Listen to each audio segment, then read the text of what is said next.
Halos tangayin ng malakas na hangin ang canopy na yan sa isang park kahapon sa Bago City, Negros Occidental. Epekto pa rin ito ng bagyong Karina at habagat. Dahil sa takot, napatakbo na lang ang mga sumisilong sa canopy.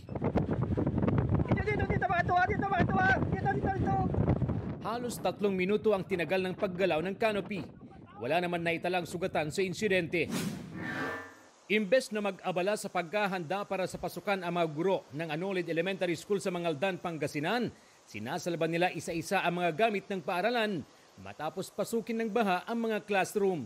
Mga books, saka modules, saka gamit namin dito sa classroom. Kasi pag napasukan ng tubig itong room, siyempre pag nabasa, masasayang lang. Problema rin ng mga guro ang pagtulo ng ulan mula sa kisame. Kanselado rin ang brigada eskwela sa lugar dahil sa madalas na pag-uulan. Umapaw na rin ang Payas Creek na katabi lamang ng paaralan. Sa Nasugbu, Batangas, nagmistulang dagat ang 100 hektaryang palayan na yan. Ayon sa Provincial Agriculture Office, mahigit 36 na milyong piso ang halaga ng danyo sa agrikultura sa Batangas. Sira rin ang mga pananim gaya ng palay at mais. Palagi naman kami nakahanda sa ganito.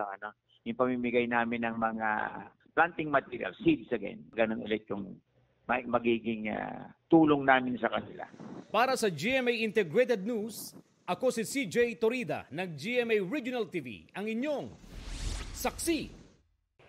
Mga kapuso, sama-sama tayong maging saksi. Mag-subscribe sa GMA Integrated News sa YouTube at para sa mga kapuso abroad, samahan niyo kami sa GMA Pinoy TV at sa www.gmanews.tv.